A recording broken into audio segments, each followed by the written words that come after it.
Ôi mẹ lòng rừng Scott bài thế nè nè Alo ba mình đi job thì ai giờ không chẳng tên người ta bằng ăn nè sao nữa anh trước ba men chụp tên là tăng tiện cái nước trong chạp đấy ở nhai bỏ nhưng mà đạn cho nên tiền hai khinh phí ham toàn hai không nè ai nam mà được xem con à về ơi à về miền đồng pi song khang bị đồng chặt trong dương đôi chuyện nè đợt tây chứ mà đạn em mất và chết á chụp bài chứ nè chạp với nè ឃើញធំហ្នឹងអាចគិតថាហែកក៏ចមកនឹងមែនហើយហែកមកណា បងស្រីខាងនេះមុនដំបូងគាត់ដឹងថាក្នុងវិទ្យាគាត់មានអតិថិដល់ធំប៉ុណ្ណឹងទេដោយសារតែគាត់បានឃើញ TikTok មកខ្ញុំផុសទៅលើការសម្អាតវិទ្យាគាត់ក៏សាកមកទទួលសេវាកម្មនេះដោយសារតែគាត់នៅតែគាត់មានបងស្រីខាងនេះមុនដំបូងគាត់ដឹងថាក្នុងវិទ្យាគាត់មានអតិថិដល់ធំប៉ុណ្ណឹងទេដោយសារតែគាត់បានឃើញ TikTok មកខ្ញុំផុសទៅលើការសម្អាតវិទ្យាគាត់ក៏សាកមកទទួលសេវាកម្មនេះដោយសារតែគាត់នៅតែគាត់មានអារម្មណ៍ថាហឹងវិទ្យាដល់មកវិទ្យាមែនតើនៅពេលដែលសម្អាតវិទ្យាជុំគាត់រួចគឺគាត់ភ្ញាក់ផ្អើលមែនតើមកហើយគាត់មិននឹកស្មានថាក្នុងវិទ្យារបស់គាត់មានវិទ្យាដល់ធំប៉ុណ្ណឹងសម្រាប់តម្លៃសេវាកម្មសម្អាតវិទ្យានៅតែតម្លៃ$10ដដែលបងតម្លៃ$10ហ្នឹងបងនឹងទទួលបានការសម្អាតវិទ្យាការកត់សក់ការលាងមុខនិងការម៉ាស្សាក្បាលនិងការបិទមាត់ជូនបងដែលអត់សម្រាប់ម៉ាក់គឺគួរតែប្រយ័ត្នមែនទែនសម្រាប់អូនដែលគាត់នៅក្មេងគឺគាត់អត់ដឹងថាតិចគាត់មានអតិថិអីទេប៉ុន្តែបើសិនជាគាត់ប្រាប់ម៉ាក់ថាកូនមានអារម្មណ៍ថាហឹងតិចឈឺតិចឬក៏ធ្ងន់តិចស្ដាប់អត់សូវឮគឺម៉ាក់អាច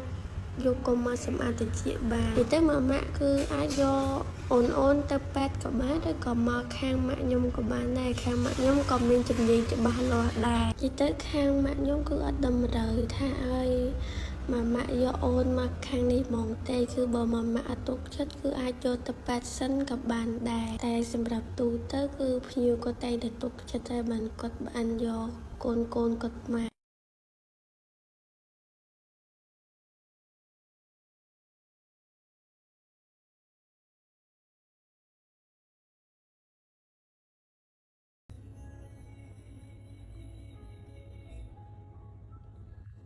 ឃើញតែជាក្នុង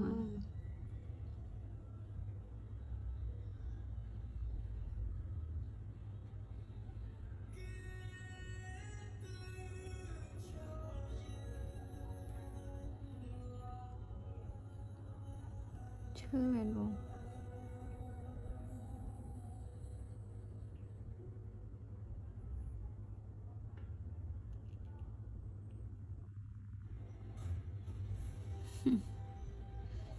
ដោយវិវិនកតាំងចេញ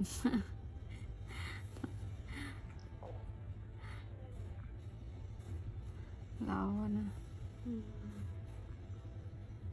នេះដូចគេហៅដូចអីគេ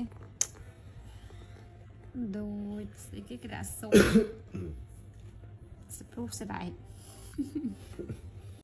សម្អាតអត់ស្អាតទេតែពេលយើងមកកន្លែងសម្អាតតិចហ្មងអាហ្នឹង